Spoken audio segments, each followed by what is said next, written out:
ষষ্ঠদশ বৰ্ষৰ কাৰণে আমি আকাশ নেশ্যনেল টেলেণ্ট হাণ্ট এক্সাম 25 আমি কণ্ডাক্ট কৰিবলৈ আগবাঢ়িছোঁ।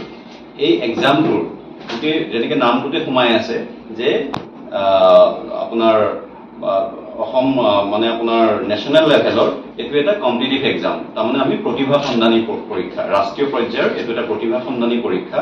আৰু এই পৰীক্ষাটোৰ মুখ্য উদ্দেশ্যই হ'ল যে আমি গাঁৱে ভূঞে সোমাই থকা not only in Guwahati or cities, গাঁৱে ভূঞে সোমাই থকা যিখিনি প্ৰতিভা আছে সেই প্ৰতিভাখিনি উলিয়াই লৈ অহা। তাৰ মানে আমি আজি সপ্তমমান শ্ৰেণীৰ পৰাই যিসকল ষ্টুডেণ্টে পঢ়ি আছে তেখেতসকলৰ কাৰণে এইটো এটা নেশ্যনেল পৰ্যায়ত বা সৰ্বভাৰতীয় পৰ্যায়ত প্ৰতিযোগিতা কৰাৰ কাৰণে এটা প্লেটফৰ্ম হয়। এই প্লেটফৰ্মটোৰ সহায়ত তেওঁলোকে নিজক অল ইণ্ডিয়া লেভেলত ক'ত তেওঁলোক ষ্টেণ্ড কৰি আছে, তেওঁলোকৰ কি কি আৰু স্ক'প অফ ইম্প্ৰুভমেণ্ট আছে সেই বিষয়ে তেওঁলোকে প্ৰথম জানিব পাৰিব। কাৰণ এই এক্সামটোৰ পেটাৰ্ণটো হ'ব কম্পিটিটিভ এক্সাম পেটাৰ্ণত। বিশদভাৱে মোৰ লগত থকা মোৰ ছাৰে একাডেমিক এছিষ্টেণ্ট ডাইৰেক্টৰ ছাৰে জনাব যে কেনেকুৱা এক্সামৰ পেটাৰ্ণটো কেনেকুৱা হ'ব, কেনেকুৱা ধৰণৰ কুৱেশ্যন আহিব, সকলোখিনি কথা তেওঁ জনাব। কিন্তু মই এই এক্সামটোৰ পৰা কি কি বেনিফিট পাব ষ্টুডেণ্টে সেইখিনি কথা মই অলপ আপোনালোকক বহলাই ক'ব বিচাৰোঁ। মই আগতে কোৱাৰ লেখীয়াকৈ যে তেওঁলোকে সৰ্বভাৰতীয় পৰ্যায়ত প্ৰতিযোগিতা কৰাৰ কাৰণে এইটো এটা প্লেটফৰ্ম। ইয়াৰ সৰ্বভাৰতীয় ৰেংক, ৰাজ্যিক ৰেংক আৰু চিটি ৰেংক এই তিনিটা ৰেংক হ'ব। তাৰ উপৰিও তেওঁলোকে 2.5 কোটি টকালৈকে এটা কেছ এৱাৰ্ড পাব আকাশ ইনষ্টিটিউটৰ ফালৰ পৰা। 2.5 কোটি টকা মানে এজনেই 2.5 কোটি টকা নাপায়, তাৰমানে সকলোখিনি আমি সংখ্যা ধৰি পেলাই সৰ্বমুঠ 2.5 কোটি টকা আকাশৰ ফালৰ পৰা আগবঢ়োৱা হ'ব। ঠিক আছে, যে টপ 100কে প্ৰতিটো ষ্ট্ৰীমৰ ধৰক প্ৰতিটো ক্লাছৰ তেনেকুৱাকৈ থাকিব। লগতে আপোনাৰ ইন ডিটেইল আপোনালোকক আমি দিছোঁ আমাৰ প্ৰেছ ৰিলিজত।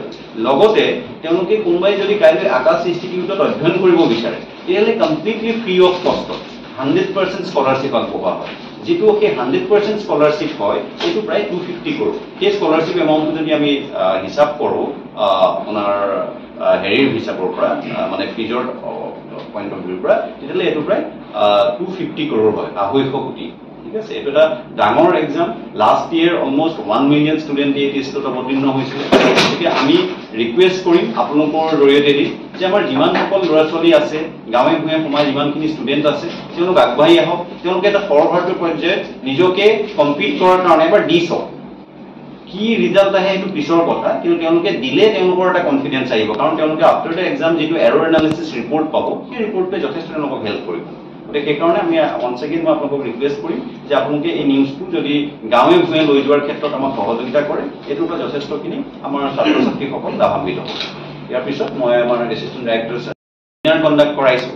ঠিক আছে, আমি এতিয়া অলমষ্ট গুৱাহাটীত হওক বা প্ৰতিখন ডিষ্ট্ৰিক্টতে আমাৰ মানুহ গৈ স্কুলে স্কুলে গৈ পেলাই আমি সেই এৱেৰনেছটো ক্ৰিয়েট কৰাৰ কাৰণে চেষ্টা চলাইছোঁ। কিন্তু আমাৰ সৈতে এইটো সম্ভৱ নহয় যে প্ৰতিটো জেগাতে হয়তো আমি গৈ পাম। সেইকাৰণে আমি যদি আপোনালোকৰ নিউজ চেনেলৰ মাধ্যমেদি, কাৰণ আজিকালি এইটো সকলোৱে যিহেতু চায়, গতিকে সেই মাধ্যমেদি গ'লে আৰু বেছি এইটো পেনিট্ৰেট হোৱাত আমাৰ সহায় হ'ব।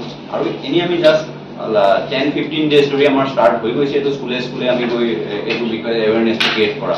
আৰু ইনফেক্ট আমি এক্সামটো স্কুলতো কণ্ডাক্ট কৰিম। যেনেকৈ আমাৰ এই এক্সামটো হ'ব, মই আৰু দুটামান কথা কৈ দিছোঁ যে 4 অক্টোবৰৰ পৰা 12 অক্টোবৰলৈকে, ঠিক আছে, অনলাইন মোডত হৈ থাকিব। তাৰমানে ৰাতিপুৱা 10টা বজাৰ পৰা 9টা বজালৈকে অনলাইন মোডত এই এক্সামটো যিকোনো ঘৰৰ এনভাইৰনমেণ্টৰ পৰা ষ্টুডেণ্টজনে দিব পাৰিব, মোবাইলৰ লেপটপ।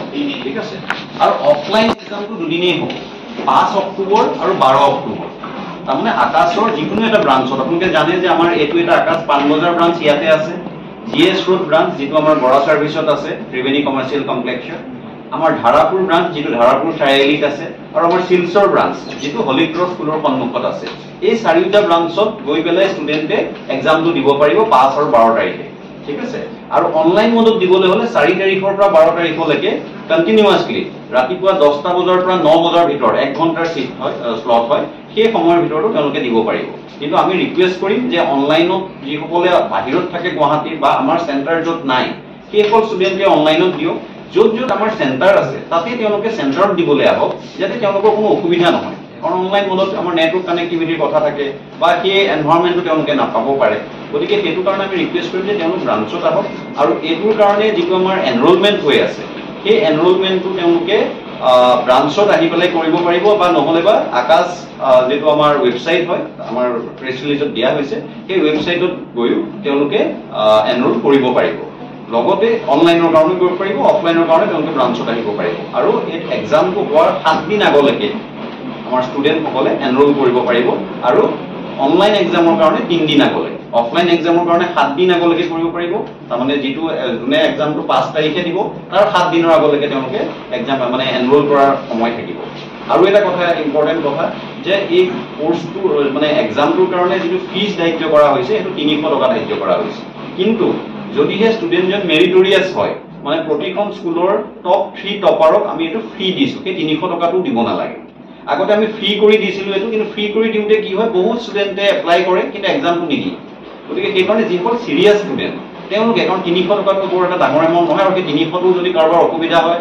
আমাক ৰিকুৱেষ্ট কৰিলে আমি হেতু কমাই দিও হেতু ডাঙৰ কথা নহয় যে সেই 300 টকাটো বা 100 টকাটো আৰ্ন কৰাটো আকাশৰ পাৰপাস নহয় হেতু আমি ইনফেক্ট ফ্ৰীও কৰি দিছো আজি আমি যিখিনি গুৱাহাটী স্কুলত যত স্কুলতে এক্সামটো কণ্ডাক্ট হ'ব তাত আমি ফ্ৰীও কৰি দিছো মেইন কথাটো হ'ল যিসকল সিৰিয়াছ ষ্টুডেন্ট আমি তেওঁলোকক এড্ৰেছ কৰিব বিচাৰিছো আৰু স্কুলতে যদি কোনবা ষ্টুডেন্টে আমি স্কুলৰ লগত যেতিয়া আমি কমিউনিকেট কৰিছো স্কুলতে যদি এক্সামটো কণ্ডাক্ট কৰিবলগীয়া হয় তেতিয়ালে স্কুলৰ প্ৰিন্সিপালে যদি আমাক এলাউ কৰে তেতিয়া আমি স্কুলৰ কাৰণে দুটা ডেট ৰাখিছো অক্টোবৰৰ 8 তাৰিখ আৰু 10 অক্টোবৰ এই দুটা দিনত স্কুল আৱাৰ্ছৰ ভিতৰতে তাৰমানে 1 আৱাৰ এটা টাইম লৈ পেলাই আমি যিখিনি ষ্টুডেন্ট ইন্টাৰেষ্টেড হয় স্কুলতে বহি এক্সামটো দিব পাৰিব আমাৰ মানুহজন টেষ্টটো কণ্ডাক্ট কৰাব কাৰণ এইটো এটা এমসিকিউ বেছড কুৱেশ্যন পেপাৰ হয় গতিকে তাতে ওএমআৰ বেছড তেওঁলোকে তাতে কৰিব পাৰিব তো এইখিনিয়ে কথা